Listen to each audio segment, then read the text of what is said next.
Hello and welcome to African Roots. My name is Jacqueline Molel and today is day 36 of me relearning my African roots. So today we are going to talk about something even I didn't know about. I'm guessing all the political things happening in the country recently made me rethink some of the ceremonies that we had around politics then. But this was a changeover of power among the Kali people from one age set to the other. So how it was called, first off, I know I will butcher the name, so I apologize, but it was Sageta Beito ceremony, which essentially translates to the slaughtering of the cow, of the bull. Beito, yeah, the bull-ish. Yeah, so this happened as I said before, when they were handing over power from one instead to the next, and it happened every 7.5 years, same as the circumcision ceremony, but specifically the handing over of power only happened 4 years after the circumcision festival. So the circumcision ceremony happened, and then 4 years later the power was handed over from a former mindset, that means we've gotten very old, to the next ones. Okay.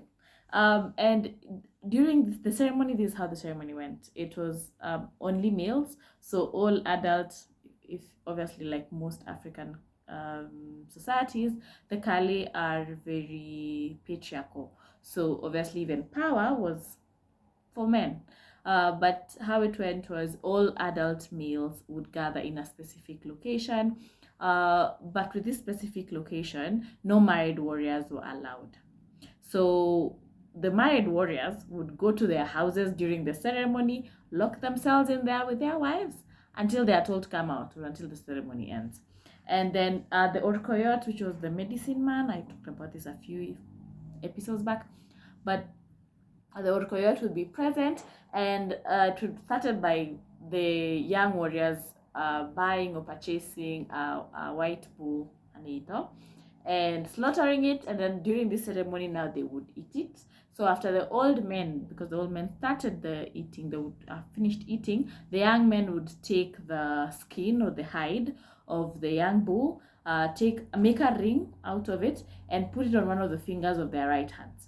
After they put it on the finger of their right hand, the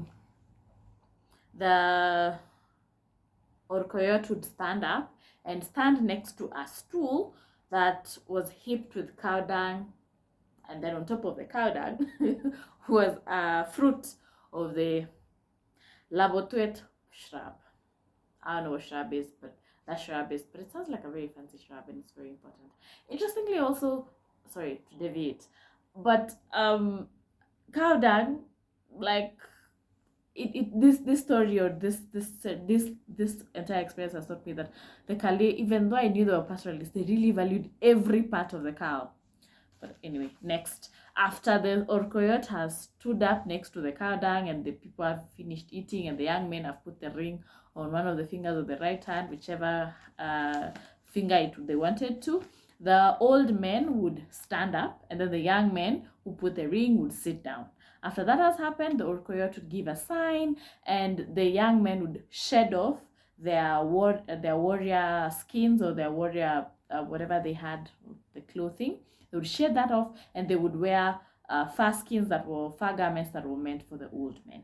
And then the blessings would be given during this period. They were told how to take care of the land during this period, and then after that, everyone would go home. One of the things that you needed to do after the ceremony as a leader was you needed to go straight home. No one was allowed to leave the ceremony and sleep on the wayside or sleep on someone else's home.